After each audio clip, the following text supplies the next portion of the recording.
And just one topic that we've had recurring is the need to understand humans, to understand intelligence. And I think haptics is very interesting because you've both got this focus on device creation, but also how do we use these devices to understand humans, how they learn, how they interact.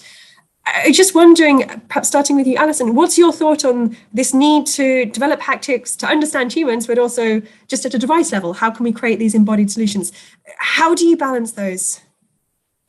Yeah, that's a great question. I guess we sort of do them in parallel. I guess we try to do all of it because it is, and I think Ilana can speak to this really well also, like it is really important for neuroscientists and psychologists to have tools to probe and understand humans in ways that more traditional experimentation cannot. And at the same time, we need to have that information in order to do the design. And so we try to go across the spectrum. I just wonder about any of the other panelists. I think Thrish and Dana and Ilana, how they fit into your talks and your perspective on this need to understand intelligence versus creating devices that show it. If I says, I mean, from my work, our primary focus is to understand the human side, and then the robot is a byproduct. So mostly, for example, to understand how the tendons feel, or versus cutaneous sensors feel given a task, right? So for different tasks, like different sensory modalities are more important than others. And then robotic counterparts are super important to understand this, because we know what went into the robot, what we controlled, what we didn't control, where we place the sensors, and then we know exactly the dynamics, kinematics. So the biological counterpart is very complex with millions of things happening. So a robot is a very abstracted way of understanding the baseline features, and then we can infer what might be happening in the biological counterpart. But by trying to do these things, you inadvertently end up making a good robot. So it's a byproduct of what we're doing. Dana, sorry. Yeah, I also want to add a few thoughts. Alison, hi, good to see you. So I worked with Alison on haptics a while ago, and now that in my group we are building, different kind of wearables that go inside the body.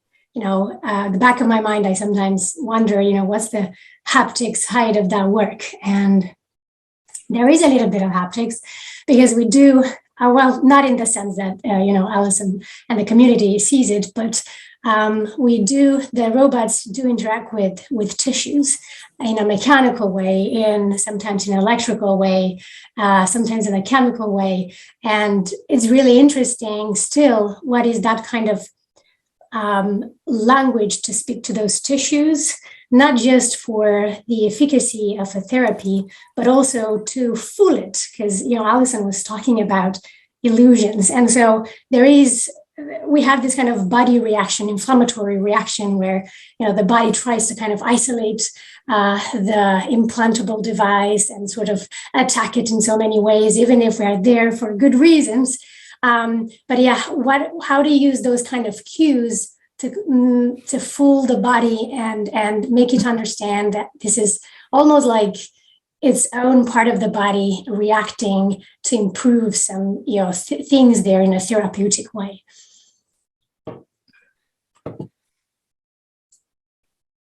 Oh, sorry, we can't hear you, Ilana. You can? Oh, that's a bit better. Yeah, that was better.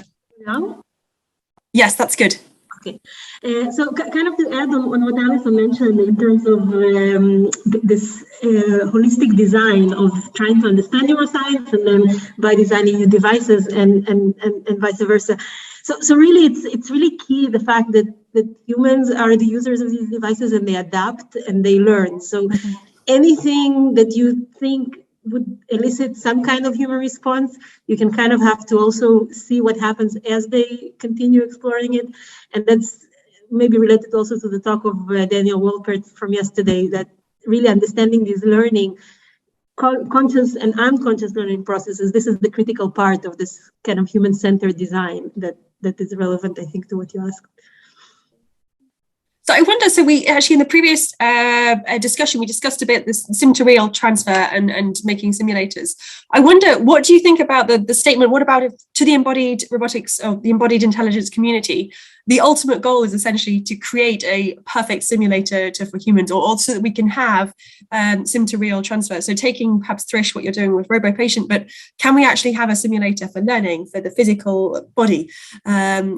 Would that be a nice way of summarizing the goal for the embodied intelligence community? Any thoughts? Yeah, I think the more we understand what is happening at different parts of the body, the closer we get to being a perfect simulator.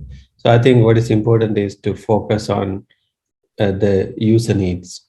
Right. So what are the priorities of these users, and then focus on those areas of the body. Let's say it can be, knee implants. Like, so for example, we were thinking about what is wrong with the knee implant. The knee implant looks exactly the same as the cam profile, the surface, everything is perfectly the same as the healthy knee, but except that there's something missing in terms of computation, right? So then these things really open up our eyes. And then when we try to understand deeper into it, and then we end up making a better knee implant and a simulator. So things like that, right? So, and starting from problems, starting from human needs or user needs, we can go back and then, go deeper into these things and make better simulators. Not a perfect 100% human body. I don't think it is a requirement, or is it possible? Just to follow up what Josie said, I think rather than doing computer simulation, it's probably more interesting to see physicals, the physical twins, right? We're trying to understand, based on Alison's talk, trying to understand how human perception works, and how we can replicate it in a physical format by using robotic technologies. I think that's a real challenge, and I really don't know which part is actually possible to replicate. I think to some extent we can do the physical twins of our haptic tactile perceptions, but I think the replicating physical format in the robotic technology, I think that's a real interesting challenge, and that's what partly the Thrish trying to do, and Dana trying to do, and that's something we want to have a bit of views from different people. So maybe one related to. Oh, go ahead, Elsa. Go ahead, Alana. No, go ahead. Lana. Oh, okay. So maybe one thought is, when you're thinking about this embodied community and embodied intelligence community in the context of simulation or any kind of haptic interaction, I think what is also important to remember is this. When we're talking about perception, this is what I'm thinking about when I think about intelligence. And then when I'm thinking about embodiment, I'm thinking about the action. And they so often don't go together. So Alison mentioned this illusion of having to be compelled to move versus perceiving where to move. And these are two really distinct aspects. And they can sometimes different stimuli optimize each of them. And I think it's important to remember both of them. Mm. Alison, sorry, I thought you said something to say. Right. Yeah, I was just going to say that. So I think, we talked about a lot of different types of sort of digital or physical twins. I think that, so this is a huge challenge in the haptic community, is that I feel like we have to do psychophysical experiments or performance-based experiments for everything, right? Study after study. Tons, we have to get like practically a PhD in statistics in order to analyze the data. And if we just had like principles that we could understand that would drive device design, or maybe drive, a virtual or physically modeled human that not only had the same kinds of mechanoreceptors and biomechanics, but also the same types of reactions, if we can interpret emotional reactions or reactions, performance or learning. I just feel like we're so far away from understanding human perception maybe some of the closest that we get to that is work. I talked about brain-computer interfaces for a bit, but that was all going out, right? We were just measuring out and then providing physical feedback. But there's work from Suleiman Benzmaya and a few others that are actually stimulating the brain, mostly on monkeys, but some on humans. It's hard to ask monkeys what they're feeling. So, we may be getting towards that by the actual, electrode array brain stimulation to understand perception, I guess, at a more, computational level. We could get there, but it's really hard right now because there's so much that we don't know. So we run a ton of human subject experiments. Yeah. I can follow up on Allison's point. And in haptics, I think the other challenges, if you want to exploit the subjectivity or the cultural context, how would you sort of simulate that? And then going to my own work, similar to what Allison said, I also feel that there is a lot of unknowns and a lot of science to dig in. And so the robots that we are using, they are in large part tools to find out more science that we can later embed into simulators. And there's very little that we can rely on to kind of design better control or interactions. Just wondering actually, so Dana, your work, obviously you're looking at in vitro inside the body, and there's some information you can gain there about the body that perhaps we can't outside the body, whereas Allison with haptics and again, Thrish, I guess you're doing a little bit of both. Do we see, I guess it's haptics, very much touch, isn't it? But could these come together? I mean, if we think of the idea of a cyborg, it's both in vitro and outer body kind of interaction somehow. Could we think of haptics as going towards, or understanding bodies as moving towards in vitro sensing and actuation? Are there any ethical issues with that, or is that a bad direction to go in? Dana, maybe, or Thrish, actually. Sorry, yes, Thrish. This is why I use robotic counterparts, right? Yes. Yeah, palpation's a great example. So yeah, it's very difficult to, because the thing is, action and perception are coupled very at an embodiment level. So take our spindles and tendons. They are part of the muscle, right? So it is the fibers are shared in the actuator. So you cannot disentangle at an embodiment level, sensors and actuators. So in robotics, like, okay, there's this serial connection, sensing, thinking, action. But if you take that paper and wrap it around to a cylinder, that is pretty much what is happening in the biology, right? So you can go either way. So in your cylinder, it is multiple ways you can go the loops. So that is why people inherently take action to perceive. So let's say if you want to estimate the weight of something, you will never hold the object. You will bob it up and down. You will move it around, right? And then that is principally because this coupling is there, entanglement is there.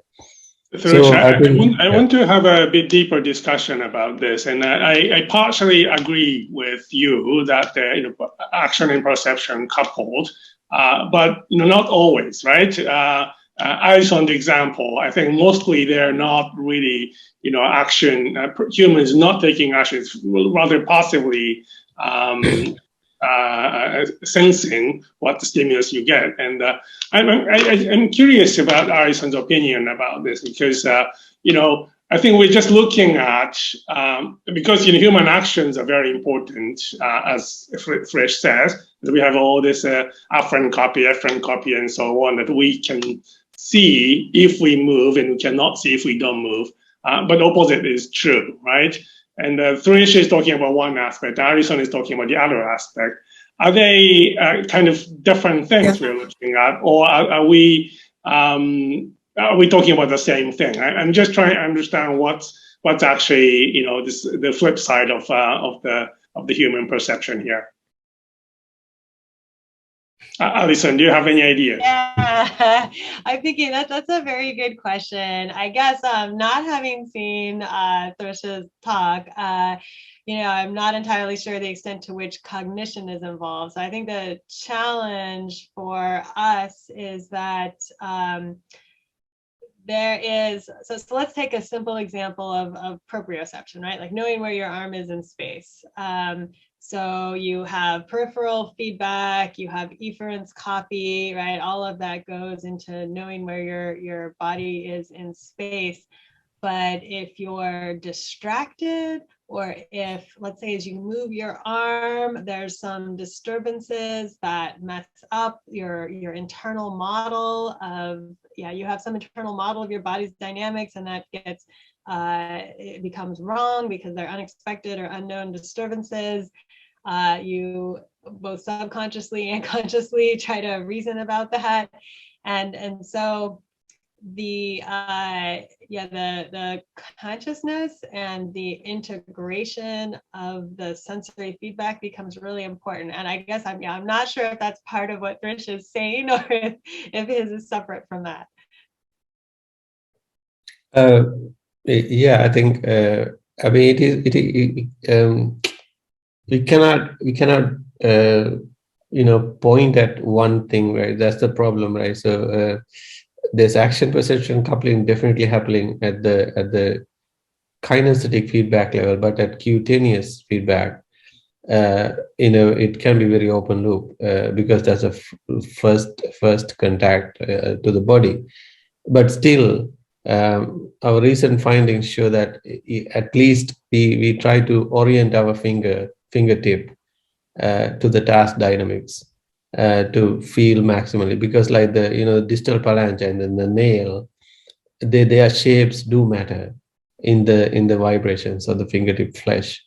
We just submitted it to ICRA. We don't know. So that is exactly but it is far more open loop than closed loop. So maybe if I can add another comment on this particular aspect, because indeed I completely agree with Trish on the coupling. The exploration is coupled at the body level, but then and in the exploratory procedures, or how you orient your exploratory movement to the stimulus that they are receiving. But then when it's processed in the brain, there is again separation, because actually you can use the same sensory information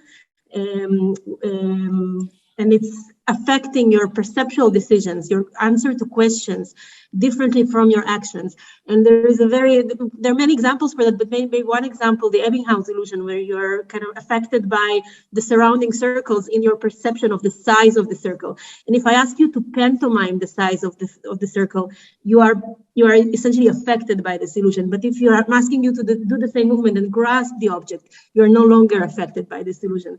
So again, the embodiment part is extremely important, but then you add the brain on top of that, and it complicates things again even more. Yeah, no, that's a Great example. Yeah, really lovely example.